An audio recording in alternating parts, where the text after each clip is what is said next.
Alright, so the Mission Impossible series is that one franchise that has Benjamin Button's disease. Time gets older, the stunts get bigger, there's more installments, yet it seems to keep using less and less CGI. Like, damn, if he keeps surviving these real stunts, maybe Scientology is real. So as we've been doing with these franchise recaps, we're going to break down all 5 films leading up to number 6, which I highly recommend checking out in IMAX, not just because of the stunts, but so you can capture every single detail of this beautiful non-CGI mustache. And it's that sweet connection that makes me proud to be working with Dollar Shave Club on this specific video recap. You know, we all know Henry had to keep his beautiful stash for the filming of last year's greatest blockbuster, but that didn't mean he couldn't use a bunch of other Dollar Shave Club products. Even me. I may be a cartoon, but you can't get this silky smooth, clear complexion with random CGI. It takes work. And Dollar Shave Club has this daily essential starter set that makes it easy even if you're a newbie who's never taken a shower. For $5, you don't just support our cartoonish lifestyle, but if you're a new member, they're gonna give you this trial pack that includes their executive razor with a full cartridge, their silky smooth shave butter that's so soft I've bathed in it, body wash that's gonna keep you fresh. But what I consider to be the best one of all of them is their One Wipe Charlie butt wipes. See, if someone took a dookie on your kitchen table, you're not just gonna clean that up with a bounty picker upper and call it a day. You'd be a savage. So why are you doing that to your booty? Toilet paper's been cool for the longest time, right? But I'm being 100% serious when I say that the One Wipe Charlies will literally change the game for you. They have a bunch of other products that I didn't even know that they were making, but specifically it's that $5 thing for the newcomers, the starter set with the cartridge replacements that they easily continue to send you monthly for just a few bucks. So if you care for your booty, you want to support LME, and you want to join the Dollar Shave Club to look as dashing as Henry Cavill, click the link down below at dollarshaveclub.com/LME, and I swear you'll be tweeting at me when those Charlie wipes change your life. Or when you witness the second greatest mustache in cinema history. Let me explain. So in the first, Ethan Hunt and his team are out on a mission where he's dressed like Daniel Day-Lewis in Phantom Thread, and this man is so set on getting the job done that even when his boss tells him that he needs to abort the mission, your boy goes, impossible? I spell that impossible, and he books it. I actually had no idea that Emilio Estevez was in this franchise, and I was wondering why he was. Oh, he's dead. Pretty much his whole team dies because he didn't listen. Jon Voight dies. Kristen Scott Thomas dies so she can go get nominated for her Oscar. But then the big twist that we get is that entire mission where his team dies was actually a setup by Ethan's own superiors because they were scoping out a mole. Celebration was fun. Homie is so peeved, he throws a piece of explosive gum and becomes a rogue agent. How it feels to chew 5 gum. Now Ethan's on the hunt using his high-tech i9, typing in the words internet access in order to find out who the actual mole is and try to redeem his team. Turns out that his partner Lana Rhodes over here didn't actually die during the mission, so the both of them come together. They seek out some professionals in order to help them get the data they need. We got a couple of Zack and Cody vent scenes, and then of course, the most iconic scene from this movie. Tom's trying to do what every 90s anti-pirating DVD told you not to do, but right before he gets the list, freaking Master Splinter comes out of nowhere in the vents, and Leon unprofessionally drops him this close. By the end, it turns out that Jon Voight also wasn't dead, and he was actually the mole the whole time. Even worse, Khaleesi 2.0 is actually his girl who was trying to trick Ethan. No one else has seen you alive.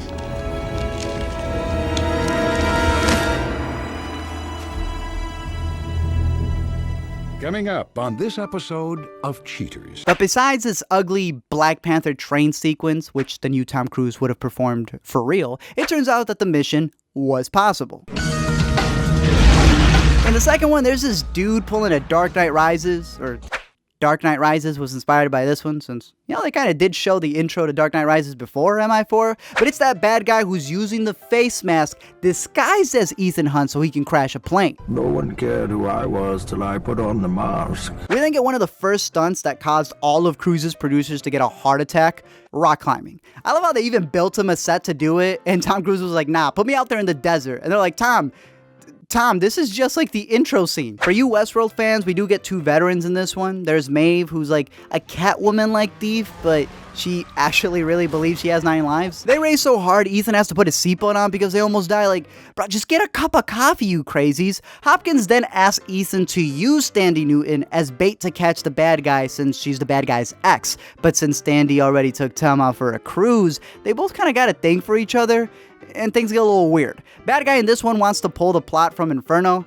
Or again, maybe these movies were ahead of their time. He wants to take this virus and wipe out a percentage of the population, and he gets so close because he clearly read the script and knew everything Ethan was going to do. He'll undoubtedly engage in some aerobatic insanity before he'll risk harming a hair on a security guard's head. He knows him so well, he wasn't even making fun of Ethan Hunt at a certain point. He was making fun of Tom Cruise. You know, that was the hardest part of having to portray you. Grinning like an idiot every 15 minutes. But then, you know he's gonna die because he said this line. You know women, mate, like monkeys they are. Won't let go of one branch till they get a grip on the next. Cruise destroys all of the viruses except for the one that Dandy injects in herself, which makes her worth millions, ironically. They kidnap her, Ethan goes after her, but then Ethan gets beat up and he dies. Just kidding, it's the whole mask thing. There's this crazy bike scene that we get, a fight on the beach, and then this happens. By the end of it, Dandy gets the antivirus that cures her, and they both walk away into the sunset as we realize that this mission, again, was possible. Now, if the first movie had director De Palma with his wild zoom-ins, the second one had John Woo's Prince-like obsession for doves, you know JJ's gonna sneak in some lens flares when he got to do the third one. Ethan, at this point, is retired, and he's throwing a party in his new home with his wife, Michelle Monaghan, brother-in-law Aaron Paul, and then he gets this call. We'd like to offer you a chance to win an all-expense-paid trip to Mexico. Oh, so that's what those calls are supposed to be. Obviously, Ethan is brought back into the business because his protege ended up getting kidnapped and she dies. And now he has to go find Philip Seymour Hoffman while he physically reminds us.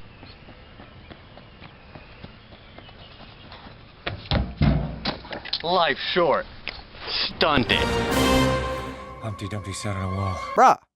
He also had a great fall. Now, I gotta give a shout out to Ethan's main crew, right? Luther and Benji have been there since, like, the beginning. They're the OGs. They're practically there in every movie, just like those damn 3D masks. I'll be honest, right? I may be 2D, but every time they do one of those mask reveals, my drawn eyes roll all the way to the back of my head. Like, I personally think that they're cop-out sometimes, but I won't lie that they actually have a bit in here where they show you how they're created, and it's kind of cool. It starts out looking like Jack Black playing Trump at first, but it turns out okay. In my opinion, the best action sequence in this movie is the highway scene. It's almost as good as the Bad Boys 2 scene, mainly because of this super iconic shot. My man straight out pulled out his back, probably fixed his scoliosis if he had it. Chiropractors everywhere watch this scene like Neil deGrasse Tyson watching Interstellar with goosebumps on their goosebumps. I love it. Anyways, Philip Seymour Hoffman is the bad guy looking for the MacGuffin known as the Rabbit's Foot, so he kidnaps Ethan's wife and straight up shoots her. Then it turns out it's not even his wife. Dr. Manhattan over here is actually a mole who's working for the agency, and he kind of just replaced her with an intern, put a mask on her, because the intern was like late or something. Ethan learns everything that's going on, and he realizes he still has time to go save his wife and the world, and makes a run for it. A really long run for it. Ethan finds his wife, teaches her to shoot the bad guys before he has to electrocute his brain because they put an explosive in his head. I personally think this is some Scientology ritual he put in the script because he was getting a little too busy. But then Ethan starts fighting the Master, and I swear through the power of love, his wife transfers him some strength, and then oh my goodness, he beats him up like this. They saved the day, grin away, and again, the mission was possible. MI4 is when I got really into them. Like, they got the director of Ratatouille doing an incredible job with this one. This was the movie that had Sawyer in it for like 5 seconds. It had that super dope hallway Harry Potter cloaking scene where they were trying to sneak in. And yet somehow, out of all the gadgets they've ever used in this franchise, this clothes-changing one actually had me pulling an Owen Wilson. Wow. In this one, they're trying to stop a missile from getting fired to San Francisco, so they get Paula Patton, who was Sawyer's partner, to help, Jeremy Renner, who's helping out because he feels guilty for Ethan's wife dying.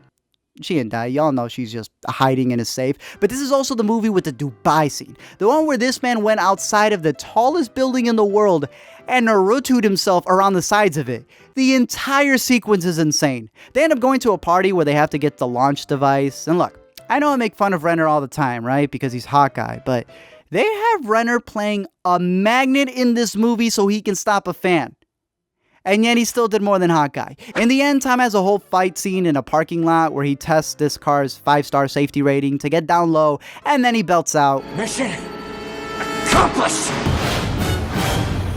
In Mission Impossible 5, Tom Cruise is 52 years old, and I'm pretty sure it was his idea to create an intro where he can just hang out at the side of the plane just because he wanted some fresh air. Whole point of Rogue Nation is that they become the Rogue Ones and are trying to take down the Syndicate, who's like even more undercover agents who don't want to play by the rules.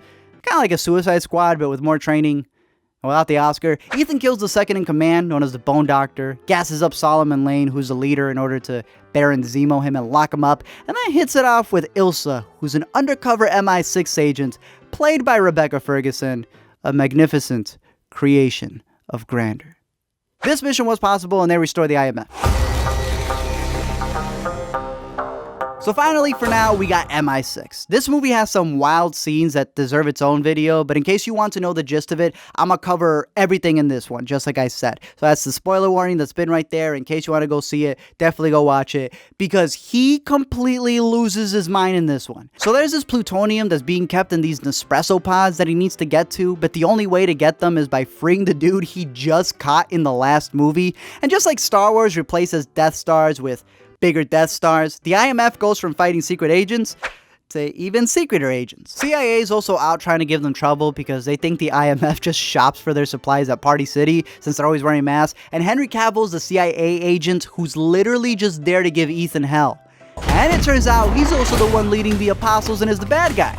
Not Superman. Now, you know that with Ethan, all of the missions are possible, right? This man will climb up a helicopter. He'll jump off a plane. He'll break his ankle and get back to filming in no time. Because no matter what, this dude's practically playing Kim Possible minus the Banana Club pants, and he'll be doing this till the day he dies.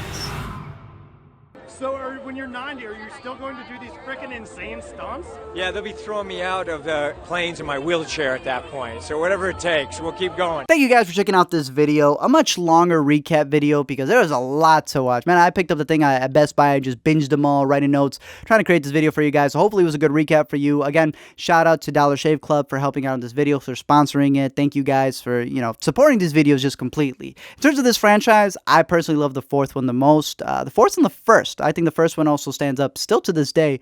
Second is the weirdest one. Best stunt clearly is that sky one. Like I said, I gotta make a whole nother video just because of the stunts in that one, so look out for that. But thank you again for watching. Definitely click on the link down below if you want to get that starter kit from the Dollar Shave Club. If you can't, no worries. Just don't forget to comment, like, and subscribe. And out. Stunt it.